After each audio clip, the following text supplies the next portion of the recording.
पाकिस्तान में कोरोना का सबसे बड़ा वार, एक ही दिन में 201 अफराद जिंदगी की बाजी हार गए। एनसीओसी के मुताबिक गुज़िश्ता 24 घंटों के दौरान मुल्क भर में कोरोना के 49,101 टेस्ट किए गए, जिसमें से 5,292 अफराद में कोरोना वायरस की तस्दीक हुई। कोरोना के मुस्बत केसेस की शरह 10% रही। मुल्क में कोरोना से मजबूरी हलाकतों की तादाद 1,75,000 हो गई। 88,000 से ज्यादा मरीज अस्पतालों में जेर इलाज। पंजाब में सूरत हाल ज्यादा गंभीर, 127 अफराद चल बसे, 2,676 नए केसेस रिपोर्ट। खैबर पख्तूनख्वा में 45 अफराद मौत के मुंह में चले गए। लाहौर के सरकारी अस्पतालों में सिर्फ 12 वेंटिलेटर्स रह गए। पेशावर में 72% ऑक्सीजन बेड्स भी भर गए। कोरोना का फैलाव रोकने के लिए इक़दामात में तेजी। लाहौर में शाम 6 बजे के बाद अशियाए ज़रूरिया की दुकानों समेत हर किस्म का कारोबार बंद। पंजाब के 6 शहरों में लॉकडाउन लगाने का फैसला। वज़ीर आला पंजाब की ज़ेर सदारत एपेक्स कमेटी का अहम इजलास। कोरोना एसओपीज़ पर सख्ती से अमल दरामद यकीनी बनाने का फैसला। ऑक्सीजन के रेट्स मॉनिटर होंगे। ज़ख़ीरा अंदोजों के खिलाफ सख्त कार्रवाई होगी। वज़ीर आला उस्मान बोजदार कहते हैं वैक्सीनेशन का अमल मजीद तेज हो गया। पंजाब में 10 लाख अफराद को वैक्सीन लगाई जा चुकी। उधर इस्लामाबाद और हैदराबाद में भी 3 मई से लॉकडाउन होगा। एसओपीज़ की खिलाफ वर्जी पर कार्रवाइयां भी जारी। शहर इक़्तिदार में 131 अफराद ज़ेर हिरासत।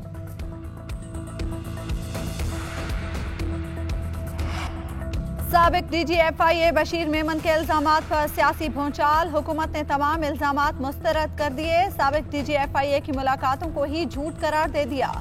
शहजाद अकबर ने कानूनी नोटिस भिजवा दिया। इल्जामात पर गैर मशरूत मुआफी मांगने का मुतालबा। नोटिस में कहा गया बशीर मेमन ने झूठे इल्जामात लगाए, उनसे कभी मुलाकात नहीं हुई, ना ही उन्हें वजीर आजम हाउस बुलाया गया। इमरान खान से भी मुलाकात नहीं हुई, जानबूझकर ड्रामा किया गया।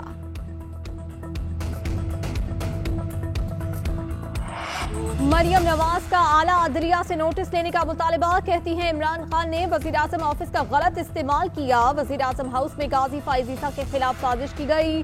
मुस्लिम लीग नून इस मामले को नहीं जाने देगी।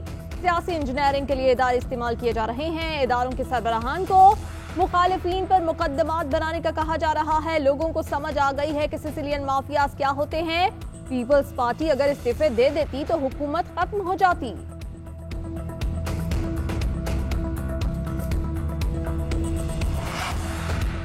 फरूक नसीम ने भी बशीर मेमन के दावे झुटला दिए। कहते हैं बशीर मेमन से जस्टिस काजी फायज ईसा बारे कोई बात नहीं की। आजम खान, शहजाद अकबर और बशीर मेमन कभी एक साथ मेरे दफ्तर नहीं आए। वजीर आजम ने भी मुझे ऐसी कोई हिदायत नहीं दी। ना ही ये कहा गया कि DGFIA को बुलाते हैं। वजीर आजम ने मुझसे कानूनी इस्लाहात पर जरूर बात की। साबिक DGFIA बशीर मेमन के इल्जामात पर शहबाज शरीफ भी हुकूमत पर सीख पा। कहते हैं बशीर मेमन के इंकशाफात ने मेरी बातों की तस्दीक कर दी। ये बात मैं काफी अरसे से कर रहा हूँ। मेरे मौक़िफ़ को तक़वियत मिली है। नायब न्याजी गठजोड़ लीगी क़यादत को जेलों में डालने में मसरूफ है। ये गठजोड़ अब बेनकाब हो चुका। असल गद्दारी ये है, दानिस्ता तौर पर अपने ही मुल्क में अफरा तफरी और इंतशार फैलाया जा रहा है। छोटा सा एलीट मुल्क के वसाइल के ऊपर कब्जे करके बैठा हुआ है। डेवलपमेंट भी जो होती है वो सारी जो ताकतवर है वो खींच लेता है। वो इलाके जिनके पास इन्फ्लुएंस नहीं है वो भी पीछे चले जाते हैं और गरीब गरीब होता जाता है। हमारे जो हुक्मरान है उस इलाके में प्रॉपर्टीज ली है। मैं आपको यकीन दिलाता हूँ कि बरतानिया का प्राइम मिनिस्टर भी वहाँ प्रॉपर्टी नहीं खरीद सकता। अमीर तरीन लंदन के इलाकों में इनके पास महल आता है, तो वो तबका अमीर हो गया और बाकी काम पीछे चली गई। हमारे हुक्मरानों ने लंदन में जायदादें बनाई। जहां इनकी जायदादें हैं वहां बरतानी वजीर आजम भी जायदाद नहीं खरीद सकता। वजीर आजम इमरान खान का कोयटा में तकरीर से खिताब। कहा माजी में बलोचिस्तान पर तवज्जो नहीं थी, इसलिए तरक्की नहीं हुई। ये माइंड सेट ही नहीं था कि हमने बलोचिस्तान को तरक्की याफ्ता बनाना है। बलोचिस्तान में तरक्याती मंसूबे शुरू करने पर खुशी है। पसमानदा इलाकों को साथ लेकर चलेंगे तो आगे बढ़ेंगे। वजीर आजम ने NHA के तहत तरक्याती मंसूबों का संगे बुनियाद रख दिया।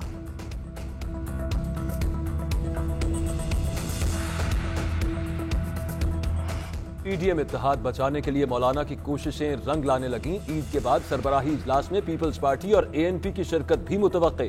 फजलुर रहमान का जियालों और मतवालों को तहम्मुल से काम लेने का मशवरा। एक दूसरे के खिलाफ बयानबाजी रोकने की तलकीन कर दी। पीपल्स पार्टी को अपने मौक़िफ़ पर नजर सानी की दरख्वास्त भी कर दी।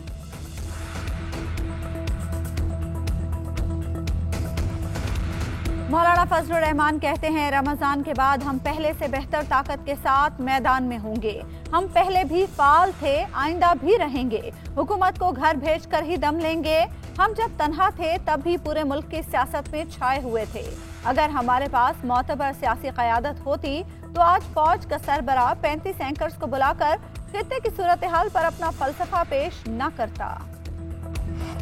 मरियम नवाज के बयान पर कंवल शोज़िब और जरताज गुल मैदान में उतर आई। जरताज गुल कहती हैं, मरियम ने पार्टी तबाह कर दी, इल्जामात की सियासत से बाज रहें। कंवल शोज़िब ने कहा, मरियम नवाज बुखलाहट का शिकार हो चुकी है।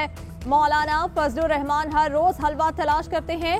इस टोले के हाथ कुछ नहीं आना। पहले भी नाकाम हुए, आगे भी नाकामी इनका मुकद्दर है। कोरोना को शिकस्त देने का मिशन। मुल्क में एक दिन में 1 लाख से ज्यादा अफराद को वैक्सीन लगाने का रिकॉर्ड। विफाकी वजीर असद उमर कहते हैं, कुल 1,17,852 अफराद की वैक्सीनेशन की गई। अब तक 21 लाख अफराद की वैक्सीनेशन की जा चुकी। रजिस्ट्रेशन में इजाफा खुशाइंद है। मुल्क में 50 से 59 साल के अफराद के लिए भी वॉक इन वैक्सीनेशन का आगाज। डॉक्टर फैसल सुल्तान ने कहा कि 50 साल से ज़ायदुल उमर अफराद किसी भी वैक्सीन सेंटर जाकर वैक्सीन लगवा सकते हैं।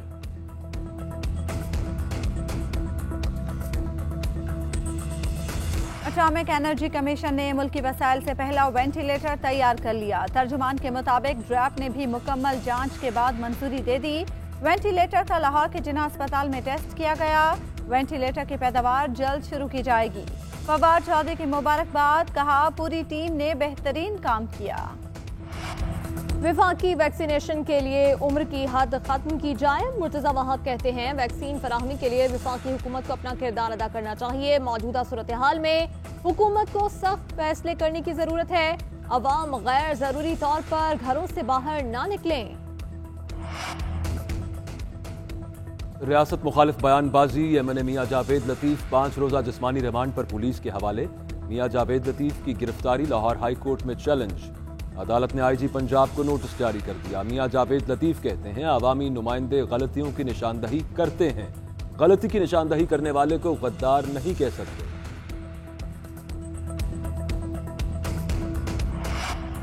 इस्लामाबाद हाई कोर्ट ने इलेक्शन कमीशन को फरियाल तालपुर की नाअहली केस की समाअत से रोक दिया। चीफ जस्टिस अतर मिनल्ला ने हुक्म इम्तनाअ जारी कर दिया। इलेक्शन कमीशन और दीगर फरीकैन से जवाब तलब। केस की समाअत 28 मई तक मुलतवी। NA 249 में ज़िमनी इलेक्शन का मैदान कल सजेगा। हल्के में गहमी उरूज पर। इलेक्शन कमीशन की तैयारियां मुकम्मल। शाहिद खाकान अब्बासी कहते हैं, हमें खदशा है पोलिंग के दौरान फायरिंग करवाकर खलल डाला जा सकता है। शफाफियत यकीनी बनाई जाए। पीपल्स पार्टी ने 13 साल कोई काम नहीं किया। अब इलेक्शन आते ही तरक्याती काम शुरू करवा दिए। आटा चीनी महंगी करने वालों को तो वोट नहीं मिलने वाले। फैसल वावडा 3 साल में अपने हल्के को पानी नहीं दे सके, वो मुल्क क्या चलाएंगे। मोहम्मद जुबैर ने कहा, कामयाबी शेर की होगी। हमारा उम्मीदवार जीत कर मसाइल हल करेगा। बल्दिया में पानी लाने का वादा पूरा करेंगे।